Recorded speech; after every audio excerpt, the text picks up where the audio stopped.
किताब ते सिख भी निकलिया गया। लेखक कुलबीर सिंह कौड़ा। भाग 23वां। आवाज़ गुरजंट सिंह रूपवाली। वाहिगुरू जी का खालसा वाहिगुरू जी की फतेह। सिखां ने आप ही हौली हौली ਆਪਣੇ ਹੱਕ ਛੱਡਣੇ ਸ਼ੁਰੂ ਕਰ ਦਿੱਤੇ। ਸਰਦਾਰ ਸਿਮਰਜੀਤ ਸਿੰਘ ਮਾਨ ਜਦੋਂ 4.5 ਲੱਖ ਤੋਂ ਵੀ ਵੱਧ ਵੋਟਾਂ ਦੇ ਫਰਕ ਨਾਲ ਜਿੱਤ ਕੇ ਪਾਰਲੀਮੈਂਟ ਵਿੱਚ ਪਹੁੰਚੇ ਤਾਂ ਵਾਚ ਐਂਡ ਵਾਰਡ ਸਟਾਫ ਨੇ ਉਹਨਾਂ ਨੂੰ ਰੋਕ ਲਿਆ ਤੇ ਕਿਹਾ, ਕਿਰਪਾਨ ਲੈ ਕੇ ਤੁਸੀਂ ਅੱਗੇ ਨਹੀਂ ਜਾ ਸਕਦੇ। ਮਾਨ ਸਾਹਿਬ ਨੇ ਕਿਹਾ, ਕਿਰਪਾਨ ਮੇਰਾ ਸੰਵਿਧਾਨਕ ਹੱਕ ਹੈ। ਸੰਵਿਧਾਨ ਦੀ ਧਾਰਾ 25 ਵਿੱਚ ਸਪਸ਼ਟ ਲਿਖਿਆ ਹੈ ਕਿ ਮੈਂ ਕਿਰਪਾਨ ਵੀ ਪਾ ਸਕਦਾ ਹਾਂ ਤੇ ਉਸ ਨੂੰ ਲੈ ਕੇ ਕਿਤੇ ਵੀ ਜਾ ਸਕਦਾ ਹਾਂ। ਕਿਰਪਾਨ ਨੂੰ ਸਿੱਖਾਂ ਦੇ ਅੰਗ ਦੇ ਤੌਰ ਤੇ ਮਾਨਤਾ ਪ੍ਰਾਪਤ ਹੈ, ਪਰ ਉਹਨਾਂ ਨੂੰ ਅੱਗੇ ਨਾ ਜਾਣ ਦਿੱਤਾ ਗਿਆ। ਹੁਣ ਇੱਥੇ ਇਸ ਹਾਲਾਤ ਨੂੰ 2 ਤਰੀਕਿਆਂ ਨਾਲ ਨਜਿੱਠਿਆ ਜਾ ਸਕਦਾ ਸੀ। ਪਹਿਲਾ ਤਰੀਕਾ ਤਾਂ ਇਹ ਸੀ ਕਿ ਮਾਨ ਸਾਹਿਬ ਆਪਣੇ ਨਾਲ ਗਏ ਕਿਸੇ ਸਾਥੀ ਨੂੰ ਆਪਣੀ ਕਿਰਪਾਨ ਫੜਾ ਦਿੰਦੇ ਤੇ ਆਪ ਰਵਾਂ ਰਵੀਂ ਜਾ ਕੇ ਪਾਰਲੀਮੈਂਟ ਦੇ ਠੰਡੇ ਹਾਲ ਵਿੱਚ ਆਪਣੀ ਸੀਟ ਤੇ ਬੈਠ ਜਾਂਦੇ। ਇਸ ਗੱਲ ਦੀ ਕੋਈ ਮਸ਼ਹੂਰੀ ਨਹੀਂ ਸੀ ਹੋਣੀ ਤੇ ਅਖਬਾਰੀ ਚਰਚਾ ਵੀ ਨਹੀਂ ਸੀ ਚੱਲਣੀ। ਗੱਲ ਖਤਮ ਹੋ ਜਾਣੀ ਸੀ, ਜਿਸ ਤਰ੍ਹਾਂ ਉਹਨਾਂ ਨੇ ਹੋਣ ਵਾਲੀ MP ਦੀ ਚੋਣ ਜਿੱਤ ਕੇ ਕੀਤਾ ਹੈ। ਦੂਜਾ ਤਰੀਕਾ ਸੀ ਬੇਇਨਸਾਫੀ ਅੱਗੇ ਡਟਣਾ, ਜੋ ਇੱਕ ਅਣਖੀਲੇ ਮਨੁੱਖ ਦਾ ਫਰਜ਼ ਬਣਦਾ ਹੈ। ਸਿਤਮ ਜਰੀਫੀ ਦੀ ਗੱਲ ਇਹ ਸੀ ਕਿ ਮਾਨ ਸਾਹਿਬ ਨੂੰ ਬਾਰ-ਬਾਰ ਕਿਹਾ ਜਾਂਦਾ ਸੀ, ਰੱਖਿਆ ਦੇ ਕਾਰਨਾਂ ਕਰਕੇ ਤੁਹਾਨੂੰ ਕਿਰਪਾਨ ਲੈ ਕੇ ਅੰਦਰ ਨਹੀਂ ਜਾਣ ਦਿੱਤਾ ਜਾ ਸਕਦਾ, ਕਿਉਂਕਿ ਅੰਦਰ ਤੁਹਾਡਾ ਵਿਰੋਧੀ ਮੈਂਬਰ ਰਾਜੀਵ ਗਾਂਧੀ ਵੀ ਹੈ, ਜਿਸ ਨਾਲ ਸਿੱਖਾਂ ਦੀ ਲੱਗਦੀ ਹੈ। ਨਾਲੇ ਅੰਦਰ ਜਾ ਕੇ ਮੂੰਹ ਨਾਲ ਗੱਲ ਕਰਨੀ ਹੁੰਦੀ ਹੈ, ਕਿਰਪਾਨ ਕਾਹਦੇ ਲਈ ਜ਼ਰੂਰੀ ਹੈ। ਮਾਨ ਸਾਹਿਬ ਨੇ ਕਿਹਾ, ਮੈਂ ਭਾਰਤ ਦਾ ਮਾਣਯੋਗ ਸ਼ਹਿਰੀ ਹਾਂ ਤੇ ਲੋਕਾਂ ਦੀਆਂ ਵੋਟਾਂ ਨਾਲ ਜਿੱਤ ਕੇ ਲੋਕਾਂ ਦਾ ਨੁਮਾਇੰਦਾ ਬਣ ਕੇ ਆਇਆ ਹਾਂ, ਪਰ ਯਾਸਰ ਅਰਾਫਾਤ ਜਿਸ ਦਾ ਕੋਈ ਮੁਲਕ ਨਹੀਂ, ਉਦੋਂ ਉਸ ਦਾ ਮੁਲਕ ਫਲਸਤੀਨ ਹੋਂਦ ਵਿੱਚ ਨਹੀਂ ਸੀ ਆਇਆ। ਉਹ ਇੱਥੋਂ ਦਾ ਸ਼ਹਿਰੀ ਵੀ ਨਹੀਂ, ਫਿਰ ਵੀ ਭਰੇ ਹੋਏ ਮੌਜਰ ਪਿਸਟਲ ਨਾਲ ਲੋਕ ਸਭਾ ਤੇ ਰਾਜ ਸਭਾ ਨੂੰ ਸੰਬੋਧਨ ਕਰਕੇ ਗਿਆ ਹੈ। ਮੇਰੀ ਕਿਰਪਾਨ ਉਹਦੇ 11 ਗੋਲੀਆਂ ਵਾਲੇ ਮੌਜਰ ਪਿਸਤੌਲ ਤੋਂ ਜ਼ਿਆਦਾ ਸ਼ਕਤੀਸ਼ਾਲੀ ਹੈ। ਉਦੋਂ ਵੀ ਤਾਂ ਲੋਕ ਸਭਾ ਤੇ ਰਾਜ ਸਭਾ ਦੇ ਕਈ ਐਸੇ ਮੈਂਬਰ ਸਨ ਜਿਹੜੇ ਫਲਸਤੀਨ ਬਣਾਉਣ ਬਦਲੇ ਇਜ਼ਰਾਈਲ ਨਾਲ ਖਾਮ-ਖਾ ਪੰਗਾ ਲੈਣ ਦੇ ਹੱਕ ਵਿੱਚ ਨਹੀਂ ਸਨ। ਜੇ ਯਾਸਰ ਅਰਾਫਾਤ ਉਹਨਾਂ ਵਿਰੋਧੀ ਮੈਂਬਰਾਂ ਨੂੰ ਮਾਰ ਦਿੰਦਾ, ਫਿਰ ਸਪੀਕਰ ਕੋਲ ਇਸ ਤਰਕ ਦਾ ਕੋਈ ਜਵਾਬ ਨਹੀਂ ਸੀ। ਮਾਨ ਸਾਹਿਬ ਦਾ ਸਟੈਂਡ ਬਿਲਕੁਲ ਠੀਕ ਸੀ, ਕਿਉਂਕਿ ਪੁਰਾਣੇ ਅੰਗਰੇਜ਼ਾਂ ਵੇਲੇ ਦੇ ਅਸਲੇ ਦੇ ਲਾਇਸੈਂਸਾਂ ਤੇ ਲਿਖਿਆ ਹੁੰਦਾ ਸੀ ਕਿ ਸਿੱਖ ਕਿਰਪਾਨ ਪਾ ਸਕਦਾ ਹੈ ਤੇ ਨਾਲ ਰੱਖ ਸਕਦਾ ਹੈ। ਹੋਰ ਕੋਈ ਵੀ ਹਿੰਦੂ, ਮੁਸਲਮਾਨ, ਈਸਾਈ ਕਿਰਪਾਨ ਫੜਨ ਜਾਂ ਕਿਤੇ ਖੜਨ ਦਾ ਹੱਕ ਨਹੀਂ ਰੱਖਦਾ। ਜੇ ਕੋਈ ਕਾਨੂੰਨ ਦੀ ਉਲੰਘਣਾ ਕਰੇ ਤਾਂ ਉਸ ਨੂੰ ਜੇਲ੍ਹ ਹੋ ਸਕਦੀ ਹੈ। ਜਿਵੇਂ ਅੱਜ ਕੱਲ੍ਹ ਵੀ ਸਿਰਫ ਨਿਹੰਗ ਸਿੰਘ ਹੀ ਵਰਸ਼ੇ ਦਾ ਲਾਇਸੈਂਸ ਲੈ ਕੇ ਵਰਛਾ ਰੱਖ ਸਕਦੇ ਹਨ, ਹੋਰ ਕੋਈ ਨਹੀਂ। ਇਹ ਹੱਕ ਲੈਣ ਲਈ ਸਿੱਖਾਂ ਨੂੰ ਬਕਾਇਦਾ ਕਿਰਪਾਨ ਦਾ ਮੋਰਚਾ ਲਾਉਣਾ ਪਿਆ ਸੀ ਤੇ ਬੜੀਆਂ ਕੁਰਬਾਨੀਆਂ ਕਰਨੀਆਂ ਪਈਆਂ ਸਨ। ਹੁਣ ਮਾਨ ਸਾਹਿਬ ਆਪਣੇ ਸੁੱਖ ਆਰਾਮ ਵਾਸਤੇ ਸਿੱਖਾਂ ਦਾ ਇਹ ਸੰਵਿਧਾਨਕ ਹੱਕ ਕਿਵੇਂ ਛੱਡ ਕੇ ਪਾਰਲੀਮੈਂਟ ਵਿੱਚ ਜਾ ਬਹਿੰਦੇ। ਜੇ ਉਹਨਾਂ ਦੇ ਇਸ ਤਰ੍ਹਾਂ ਕਰਨ ਨਾਲ ਸਿੱਖਾਂ ਦਾ ਸੰਵਿਧਾਨਕ ਹੱਕ ਖੋਇਆ ਜਾਂਦਾ ਤਾਂ ਲੋਕਾਂ ਨੇ ਕਹਿਣਾ ਸੀ, ਪਹਿਲੇ ਅਕਾਲੀ ਦਲ ਦੇ ਪ੍ਰਧਾਨ ਤਾਂ ਅਨਪੜ੍ਹ ਹੁੰਦੇ ਸਨ, ਇਸ ਕਰਕੇ ਸਰਕਾਰ ਉਹਨਾਂ ਨਾਲ ਧੋਖਾ ਕਰ ਲੈਂਦੀ ਸੀ ਤੇ ਨਤੀਜੇ ਵਜੋਂ ਸਿੱਖਾਂ ਦੀਆਂ ਕੀਤੀਆਂ ਹੋਈਆਂ ਕੁਰਬਾਨੀਆਂ ਬੇਕਾਰ ਹੋ ਜਾਂਦੀਆਂ ਸਨ।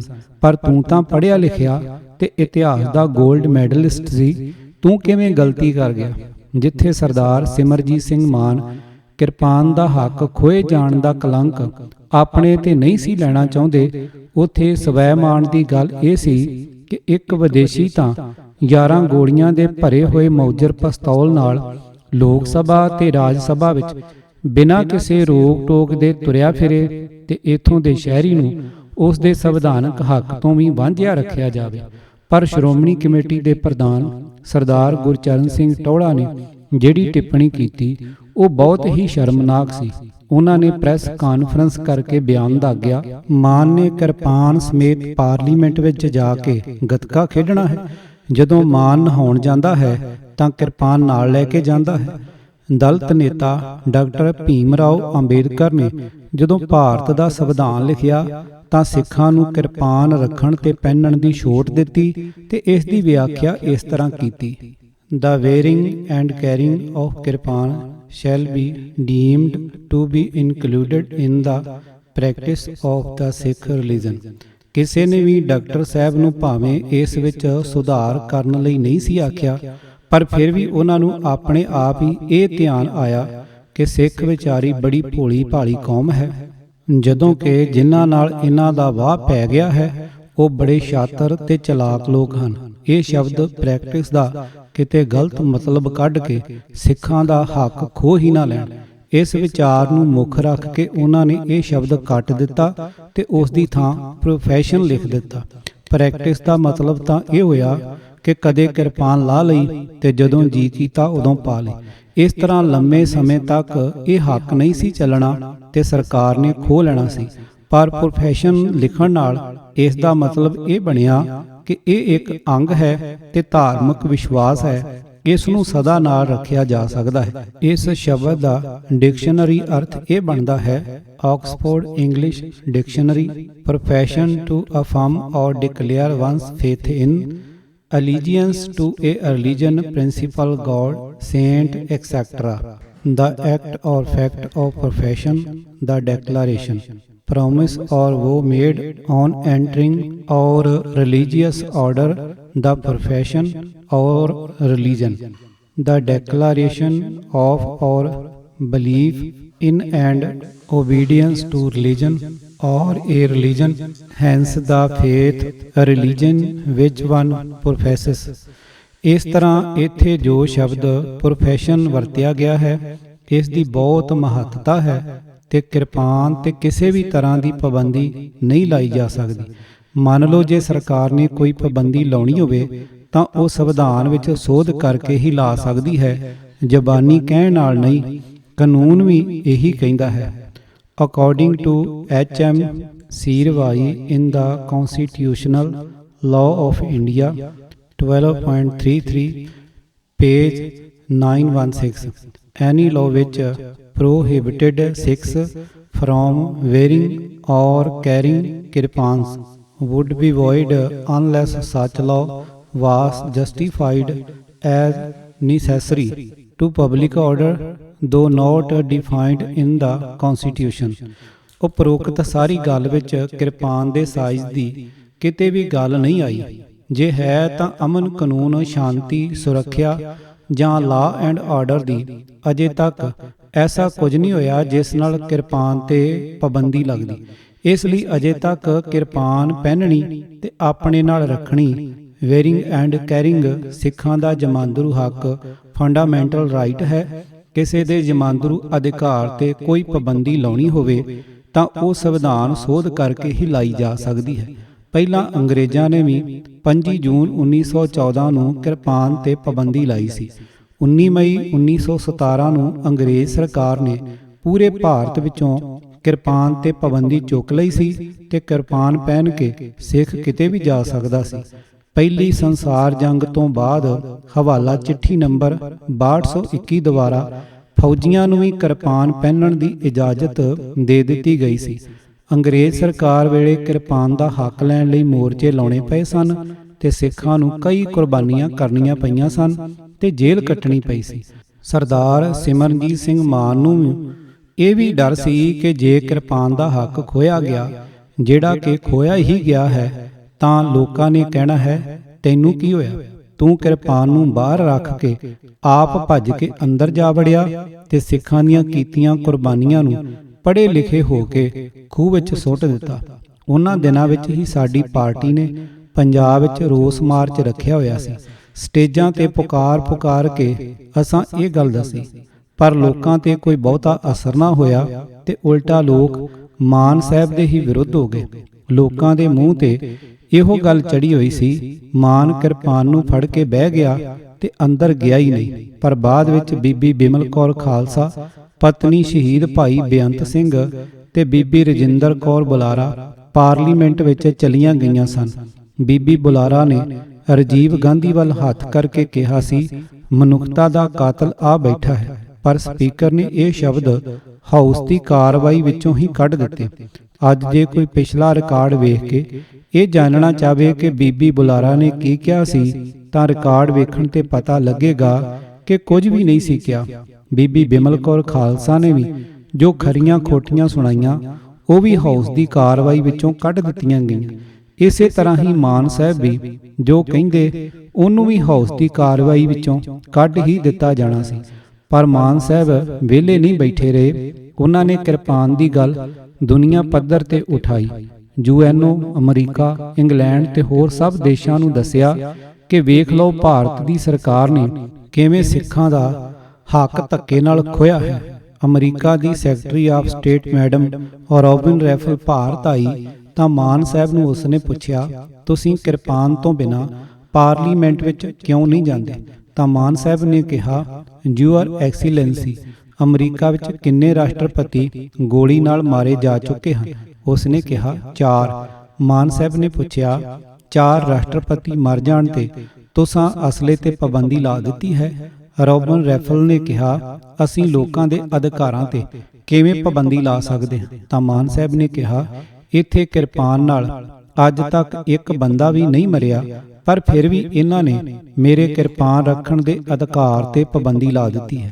ਪਰ ਯਾਸਰ ਅਰਾਫਾਤ ਨੂੰ ਅਸਲੇ ਸਮੇਤ ਲੋਕ ਸਭਾ ਵਿੱਚ ਜਾਣ ਦਿੱਤਾ ਜਾਂਦਾ ਹੈ। ਉਸਨੇ ਕਿਹਾ, ਮੈਂ ਸਾਰੀ ਗੱਲ ਸਮਝ ਗਈ ਹਾਂ ਤੇ ਮੈਂ ਆਪਣੀ ਸਰਕਾਰ ਨੂੰ ਇਹ ਗੱਲ ਦੱਸ ਦਿਆਂਗੀ। ਉਸ ਤੋਂ ਬਾਅਦ ਹੀ ਸਿੱਖ ਮੁੰਡਿਆਂ ਨੂੰ ਧੜਾ ਧੜ ਪਨਾਹ ਮਿਲਣੀ ਸ਼ੁਰੂ ਹੋਈ ਸੀ। ਜਿਸ ਸਰਦਾਰ ਗੁਰਚਰਨ ਸਿੰਘ ਟੌੜੇ ਨੂੰ ਕਿਰਪਾਨ ਵਰਗੇ ਧਾਰਮਿਕ ਮਾਮਲੇ ਤੇ ਸਰਦਾਰ ਮਾਨ ਦਾ ਸਾਥ ਦੇਣਾ ਚਾਹੀਦਾ ਸੀ, ਉਸੇ ਦੇ ਬਿਆਨਾਂ ਨੇ ਹੀ ਪੂਰੇ ਭਾਰਤ ਵਿੱਚ ਤੇ ਖਾਸ ਕਰਕੇ ਸਿੱਖਾਂ ਵਿੱਚ ਇਹ ਪ੍ਰਭਾਵ ਬਣਾ ਦਿੱਤਾ ਕਿ ਕਿਰਪਾਨ ਇੱਕ ਫਜ਼ੂਲ ਚੀਜ਼ ਹੈ ਤੇ ਹੁਣ ਸਿੱਖਾਂ ਨੂੰ ਇਹਦੀ ਲੋੜ ਨਹੀਂ। ਮਾਨ ਸਾਹਿਬ ਵੀ ਹੁਣ ਦੂਜੀ ਵਾਰ ਐਮਪੀ ਬਣ ਕੇ ਬਿਨਾਂ ਕਿਰਪਾਨ ਤੋਂ ਹੀ ਪਾਰਲੀਮੈਂਟ ਵਿੱਚ ਚਲੇ ਗਏ ਹਨ ਤੇ ਕਿਰਪਾਨ ਦਾ ਹੱਕ ਹੁਣ ਸਿੱਖਾਂ ਕੋਲੋਂ ਖੋਹਿਆ ਜਾ ਚੁੱਕਾ ਹੈ। ਸਿੱਖ ਵੱਖਰੀ ਕੌਮ ਦੀ ਆਤਮ ਮਹੱਤਵਪੂਰਨ ਕੜੀ ਟੁੱਟ ਗਈ ਹੈ। ਸੰਵਿਧਾਨ ਦੀ ਧਾਰਾ 25 ਸਿੱਖਾਂ ਤੇ ਉਹਨਾਂ ਦੇ ਗੁਰਦੁਆਰਿਆਂ ਨੂੰ ਬਿਨਾਂ ਕਿਸੇ ਭੇਦਭਾਵ ਦੇ ਹਿੰਦੂ ਕੌਮ ਦਾ ਅੰਗ ਮੰਨਦੀ ਹੈ, ਜਿਵੇਂ ਬੋਧੀਆਂ ਅਤੇ ਜੈਨੀਆਂ ਨੂੰ ਮੰਨਦੀ ਹੈ। 25(2) ਦੀ ਵਿਆਖਿਆ ਇਸ ਤਰ੍ਹਾਂ ਹੈ, The reference of Hindus shall be construed as including a reference to person professing the Sikhs, Jain or Buddhist religion, and reference to Hindu religions institutions shall be construed accordingly। ਸਿੱਖ ਵੀ ਜੈਨੀਆਂ ਤੇ ਬੋਧੀਆਂ ਵਾਂਗ ਹਿੰਦੂ ਹੀ ਹਨ ਤੇ ਇਹਨਾਂ ਦੇ ਧਾਰਮਿਕ ਸਥਾਨ ਵੀ ਇਸੇ ਹੀ ਸੰਦਰਭ ਵਿੱਚ ਹਨ। ਇਸ ਦਾ ਮਤਲਬ ਇਹ ਹੋਇਆ ਕਿ ਦਰਬਾਰ ਸਾਹਿਬ ਵੀ ਹਿੰਦੂ ਧਾਰਮਿਕ ਸਥਾਨ ਹੀ ਹੈ, ਬਿਲਕੁਲ ਉਵੇਂ ਹੀ ਜਿਵੇਂ ਹਿੰਦੂਆਂ ਦਾ ਦੁਰਗਿਆਣਾ ਮੰਦਿਰ ਹੈ। ਜੇ 1925 ਦਾ ਗੁਰਦੁਆਰਾ ਐਕਟ ਨਾ ਹੋਵੇ ਜਿਸ ਨਾਲ ਸ਼੍ਰੋਮਣੀ ਕਮੇਟੀ ਦੀ ਚੋਣ ਹੁੰਦੀ ਹੈ, ਤਾਂ ਫਿਰ ਦੁਰਗਿਆਣਾ ਮੰਦਿਰ ਵਾਂਗ ਕੋਈ ਵੀ ਹਿੰਦੂ ਦਰਬਾਰ ਸਾਹਿਬ ਦਾ ਵੀ ਪ੍ਰਧਾਨ ਬਣ ਸਕਦਾ ਹੈ। 1925 ਦਾ ਐਕਟ ਅਜਿਹਾ ਨਹੀਂ ਹੋਣ ਦਿੰਦਾ। ਇਸੇ ਤਰ੍ਹਾਂ ਹੀ ਕਿਰਪਾਨ ਕਿਉਂਕਿ ਸਿੱਖ ਹੀ ਰੱਖ ਸਕਦਾ ਹੈ, ਹੋਰ ਕੋਈ ਨਹੀਂ, ਇਸ ਲਈ ਇਹ ਅਧਿਕਾਰ ਹਿੰਦੂ ਨਾਲੋਂ ਸਿੱਖ ਨੂੰ ਵੱਖ ਕਰਦਾ ਹੈ। ਨਹੀਂ ਤਾਂ ਸੰਵਿਧਾਨ ਨੇ ਤਾਂ ਸਿੱਖ ਅਤੇ ਸਿੱਖਾਂ ਦੇ ਗੁਰਦੁਆਰੇ ਹਿੰਦੂ ਐਲਾਨ ਕਰ ਹੀ ਦਿੱਤੇ ਸਨ। ਜੈਨੀ ਧਰਮ ਗ੍ਰੰਥਾਂ ਵਿੱਚ ਲਿਖਿਆ ਹੋਇਆ ਹੈ ਕਿ ਜੇ ਕੋਈ ਜੈਨੀ ਪਾਗਲ ਹਾਥੀ ਦੇ ਅੜਿੱਕੇ ਚੜ੍ਹ ਜਾਵੇ ਤਾਂ ਲਾਗੇ ਹੀ ਕੋਈ ਹਿੰਦੂ ਮੰਦਿਰ ਹੋਵੇ ਜਿੱਥੇ ਜਾ ਕੇ ਆਪਣੀ ਜਾਨ ਬਚਾ ਸਕਦਾ ਹੋਵੇ ਤਾਂ ਉਹ ਹਿੰਦੂ ਮੰਦਿਰ ਵਿੱਚ ਨਾ ਜਾਵੇ, ਹਾਥੀ ਦੇ ਪੈਰਾਂ ਥੱਲੇ ਕੁਚਲੇ ਜਾਣਾ ਮਨਜ਼ੂਰ ਕਰ ਲਵੇ। ਇਸੇ ਤਰ੍ਹਾਂ ਹੀ ਬੁੱਧ ਗ੍ਰੰਥਾਂ ਵਿੱਚ ਲਿਖਿਆ ਮਿਲਦਾ ਹੈ ਕਿ ਭਾਵੇਂ ਹਿੰਦੂ ਤੁਹਾਨੂੰ ਆਪਣੇ ਵਿੱਚ ਮਿਲਾਉਣ ਲਈ ਤੁਹਾਡੇ ਤੇ ਕਿੰਨਾ ਵੀ ਜ਼ੁਲਮ ਤੇ ਤਸ਼ੱਦਦ ਕਰਨ, ਪਰ ਤੁਸੀਂ ਉਹ ਜ਼ੁਲਮ ਤੇ ਤਸ਼ੱਦਦ ਸਹਿਣ ਕਰ ਲਿਓ, ਪਰ ਹਿੰਦੂ ਨਾ ਬਣਿਓ। ਜੇ ਹਿੰਦੂਆਂ ਨਾਲੋਂ ਇੰਨਾ ਪਾੜਾ ਪਾ ਚੁੱਕੇ ਜੈਨੀ ਤੇ ਬੋਧੀ ਹਿੰਦੂ ਧਰਮ ਵਿੱਚ ਵਿਲੀਨ ਹੋ ਚੁੱਕੇ ਹਨ ਤੇ ਸਿੱਖਾਂ ਨੂੰ ਸਿਰਫ ਕਿਰਪਾਨ ਹੀ ਵੱਖਰੀ ਪਛਾਣ ਦੇ ਕੇ ਅਲੱਗ ਰੱਖਦੀ ਸੀ। ਸਿੱਖ ਤੇ ਹਿੰਦੂ ਦੇ ਦਰਮਿਆਨ ਕਿਰਪਾਨ ਹੀ ਇੱਕ ਦੀਵਾਰ ਸੀ ਜਿਹੜੀ ਢਹਿ ਗਈ ਹੈ। ਹੁਣ ਸਿੱਖ ਦਾੜੀਆਂ ਕਰਕੇ ਹਿੰਦੂਆਂ ਨਾਲੋਂ ਵੱਖਰੇ ਨਹੀਂ ਅਖਵਾ ਸਕਣਗੇ, ਕਿਉਂਕਿ ਦਾੜੀਆਂ ਤਾਂ ਵਿਸ਼ਵ ਹਿੰਦੂ ਪਰਿਸ਼ਦ ਦੇ ਕਈ ਕੱਟੜ ਬ੍ਰਾਹਮਣਾਂ ਦੀਆਂ ਵੀ ਹਨ। ਕਈਆਂ ਦੀਆਂ ਦਾੜੀਆਂ ਤਾਂ ਸਿੱਖਾਂ ਦੀਆਂ ਦਾੜੀਆਂ ਨਾਲੋਂ ਵੀ ਲੰਬੀਆਂ ਹਨ। ਹੁਣ ਸਿੱਖਾਂ ਦੇ 5 ਕਕਾਰਾਂ ਵਿੱਚੋਂ ਇੱਕ ਕਕਾਰ ਖੁੱਸ ਗਿਆ ਹੈ, ਪਰ ਕਿਸੇ ਵੀ ਸਿੱਖ ਨੇ ਚਿੰਤਾ ਨਹੀਂ ਕੀਤੀ। ਹੁਣ ਜਦੋਂ ਦਿਨੋਂ ਦਿਨ ਇੱਕ ਦੂਜੇ ਕਕਾਰ ਕੇਸ ਖੁੱਸ ਰਹੇ ਹਨ ਤਾਂ ਹਰ ਸਿੱਖ ਚਿੰਤਾ ਕਰ ਰਿਹਾ, ਪਰ ਇਹ ਕਿਉਂ ਨਹੀਂ ਸੋਚਦੇ ਕਿ 5 ਕਕਾਰ ਹੀ ਸਿੱਖੀ ਲਈ ਜ਼ਰੂਰੀ ਹਨ। ਕੁਝ ਸਾਲ ਪਹਿਲਾਂ ਅਕਾਲ ਤਖਤ ਦੇ ਐਕਟਿੰਗ ਜਥੇਦਾਰ ਸਾਹਿਬ ਆਪਣੀ ਵਿਦੇਸ਼ ਯਾਤਰਾ ਤੇ ਚਲੇ ਗਏ ਤਾਂ ਉਹਨਾਂ ਨਾਲ ਕੀ ਬੀਤੀ, ਇਹ ਗੱਲ ਉਹਨਾਂ ਦੇ ਸਾਥੀਆਂ ਨੇ ਦਿੱਲੀੋਂ ਆ ਕੇ ਲੋਕਾਂ ਨੂੰ ਦੱਸੀ। ਵੱਡੀ ਕਿਰਪਾਨ ਤਾਂ ਜਥੇਦਾਰ ਸਾਹਿਬ ਘਰ ਹੀ ਲਾ ਗਏ ਸਨ, ਪਰ ਨਿੱਕੀ ਕਿਰਪਾਨ ਨੂੰ ਜਦੋਂ ਹਵਾਈ ਅੱਡੇ ਤੇ ਲਾਉਣ ਲਈ ਕਿਹਾ ਗਿਆ ਤਾਂ ਉਹਨਾਂ ਨੇ ਸੰਵਿਧਾਨ ਦਾ ਹਵਾਲਾ ਦਿੱਤਾ। ਅੱਗੋਂ ਡੀਐਸਪੀ ਨੇ ਕਿਹਾ, ऐसी बातें तो किताबों में लिखी रहती हैं, उनको कौन पूछता है। किताबों में तो लिखा हुआ है कि भारत सारी दुनिया से अच्छा है, लेकिन आप देखते नहीं, सभी भारतीय लोग बाहर भागे जा रहे हैं जैसे जहां आग लगी हो। किताबों में तो ये भी लिखा हुआ है कि ईमानदारी से कर टैक्स दो, रिश्वत नहीं लो, तो क्या ये लिखा हुआ लोग मान लेते हैं। आप जे कर्ज मुझे दे दो, मैं जहाँ रख लेता हूँ, विदेश से आके ले जाना, मैं तो यही कर सकता हूँ। एक तरीका और है, आप हवाई जहाज को छोड़िए, समुद्री जहाज पर चले जाइए, वहाँ आपको जयशुरी साथ जाने को कोई मना नहीं करेगा। वहाँ तो क्वांटलों के हिसाब लोहा पड़ा होता है। कहते हैं इस सुंदर वार्तालाप तो बाद सिंह साहब ने ਗਾਤਰੇ ਵਾਲੀ ਕਿਰਪਾਨ ਲਾ ਕੇ ਚੁੱਪਚਾਪ ਆਪਣੇ ਸਾਥੀ ਨੂੰ ਫੜਾ ਦਿੱਤੀ, ਜਿਸ ਨੇ ਵਾਪਸ ਪਟਿਆਲੇ ਆਉਣਾ ਸੀ। ਕਿਰਪਾਨ ਦਾ ਹੱਕ ਨਾ ਖੁੱਸੇ, ਇਹ ਧਾਰਮਿਕ ਮਸਲਾ ਸੀ। ਸਾਰੇ ਤਖਤਾਂ ਦੇ ਜਥੇਦਾਰਾਂ ਤੇ ਆਪਣੇ ਆਪ ਨੂੰ ਰੱਬ ਨੂੰ ਪਹੁੰਚੇ ਹੋਏ ਹੋਣ ਦਾ ਦਾਅਵਾ ਕਰਨ ਵਾਲੇ ਸਾਧਾਂ ਨੂੰ ਚਾਹੀਦਾ ਸੀ ਕਿ ਉਹ ਇਸ ਵਿਸ਼ੇ ਤੇ ਆਪਣੇ ਵਿਚਾਰ ਪ੍ਰਗਟਾਉਂਦੇ ਤੇ ਸਗੋਂ ਮਾਨ ਸਾਹਿਬ ਦੀ ਹਮਾਇਤ ਤੇ ਆਉਂਦੇ, ਪਰ ਸਾਰਿਆਂ ਨੇ ਹੀ ਮੂੰਹ ਵਿੱਚ ਘੁੰਗਣੀਆਂ ਪਾ ਲਈਆਂ ਤੇ ਇੱਕ ਸ਼ਬਦ ਵੀ ਨਾ ਬੋਲੇ। ਸਰਕਾਰ ਕੋਲੋਂ ਡਰਦੇ ਇਹ ਇੱਕ ਸ਼ਬਦ ਵੀ ਮੂੰਹ ਵਿੱਚੋਂ ਕੱਢਣ ਲਈ ਤਿਆਰ ਨਾ ਹੋਏ। ਡਰ ਤਾਂ ਇਹਨਾਂ ਤੇ ਇੰਨਾ ਭਾਰੂ ਸੀ ਕਿ 1984 ਵਿੱਚ ਅਕਾਲ ਤਖਤ ਦੇ ਜਥੇਦਾਰ ਕਿਰਪਾਲ ਸਿੰਘ ਨੇ ਲੋਕਾਂ ਨੂੰ ਆਪਣੇ ਸੰਬੋਧਨ ਵਿੱਚ ਇਹ ਆਖਣ ਦੀ ਥਾਂ ਕਿ ਅਕਾਲ ਤਖਤ ਢਾਹ ਦਿੱਤਾ ਗਿਆ ਹੈ, ਸਗੋਂ ਇਹ ਕਹਿ ਕੇ ਗੁੰਮਰਾਹ ਕੀਤਾ ਕਿ ਕੋਠਾ ਸਾਹਿਬ ਠੀਕ ਠਾਕ ਹੈ। ਲੋਕਾਂ ਨੂੰ ਉਦੋਂ ਇਹ ਕੋਈ ਪਤਾ ਨਹੀਂ ਸੀ ਹੁੰਦਾ ਕਿ ਅਕਾਲ ਤਖਤ ਦੇ ਕਿਹੜੇ ਭਾਗ ਨੂੰ ਕੋਠਾ ਸਾਹਿਬ ਕਹਿੰਦੇ ਹਨ। ਸਿੱਖਾਂ ਕੋਲੋਂ ਹੁਣੇ ਹੀ ਨਿਸ਼ਚਿਤ ਰੂਪ ਵਿੱਚ ਜਾਣ ਲੈਣਾ ਚਾਹੀਦਾ ਹੈ ਕਿ ਕੀ ਉਹ ਆਪਣਾ ਵੱਖਰਾ ਦੇਸ਼ ਚਾਹੁੰਦੇ ਹਨ ਜਿਸ ਵਿੱਚ ਉਹਨਾਂ ਦਾ ਬਹੁਮਤ ਹੋਵੇ। ਜੇ ਉਹਨਾਂ ਦੀ ਇਹ ਖਾਹਿਸ਼ ਹੋਵੇ ਤਾਂ ਸ਼ਰਨਾਰਥੀਆਂ ਨੂੰ ਹੁਣੇ ਹੀ ਇਸ ਢੰਗ ਨਾਲ ਵਸਾਇਆ ਜਾਵੇ ਕਿ ਉਹਨਾਂ ਦੀ ਇਹ ਇੱਛਾ ਪੂਰੀ ਹੋ ਸਕੇ। ਜੇ ਸਿੱਖ ਭਾਰਤ ਦੇ ਨਾਗਰਿਕਾਂ ਦੇ ਰੂਪ ਵਿੱਚ ਰਹਿਣਾ ਚਾਹੁੰਦੇ ਹਨ ਤਾਂ ਉਹਨਾਂ ਨੂੰ ਸਪਸ਼ਟ ਰੂਪ ਵਿੱਚ ਸਮਝਾ ਦੇਣਾ ਚਾਹੀਦਾ ਹੈ ਕਿ ਉਹਨਾਂ ਨੂੰ ਕਿਸੇ ਤਰ੍ਹਾਂ ਦੇ ਵੀ ਸੰਵਿਧਾਨਕ ਜਾਂ ਪ੍ਰਸ਼ਾਸਕੀ ਵਿਸ਼ੇਸ਼ ਅਧਿਕਾਰ ਪ੍ਰਾਪਤ ਨਹੀਂ ਹੋਣਗੇ। ਸਾਂਝੇ ਚੁਣਿਓ ਹਲਕਿਆਂ ਦੇ ਅਧੀਨ ਉਹਨਾਂ ਨੂੰ ਹਿੰਦੂਆਂ ਦੇ ਨਾਲ ਰਹਿ ਕੇ ਉਹਨਾਂ ਦੇ ਦੁੱਖ ਸੁੱਖ ਵੰਡਣੇ ਹੋਣਗੇ।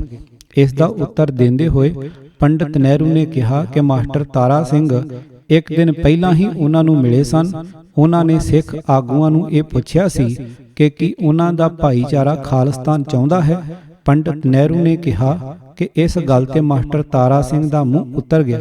ਸਿੱਖ ਆਗੂ ਨੇ ਬਹੁਤ ਦ੍ਰਿੜਤਾ ਨਾਲ ਕਿਹਾ ਕਿ ਸਿੱਖ ਖਾਲਿਸਤਾਨ ਕਤਈ ਨਹੀਂ ਚਾਹੁੰਦੇ। ਉਹ ਘੱਟ ਗਿਣਤੀ ਦੇ ਲੋਕ ਹਨ ਤੇ ਝਗੜਾ ਮੁੱਲ ਨਹੀਂ ਲੈਣਾ ਚਾਹੁੰਦੇ। ਉਹ ਭਾਰਤ ਦੇ ਨਾਗਰਿਕਾਂ ਦੀ ਤਰ੍ਹਾਂ ਹਿੰਦੂਆਂ ਨਾਲ ਭਰਾ ਬਣ ਕੇ ਰਹਿਣਾ ਚਾਹੁੰਦੇ ਹਨ। ਹਵਾਲਾ ਦੁਰਗਾ ਦਾਸ ਇੰਚਾਰਜ मोड़ वसाऊ विभाग भारत सरकार करजन से नेहरू और उसके पश्चात सफ़ा 283। किताब ते सिख भी निकलिया गया। लेखक कुलबीर सिंह कौड़ा। भाग 23वां आवाज़ गुरजंट सिंह रूपवाली। पूरी किताब सुनने लई YouTube channel Gurjant Singh Roopwali subscribe करो। वाहिगुरू जी का खालसा वाहिगुरू जी की फतेह।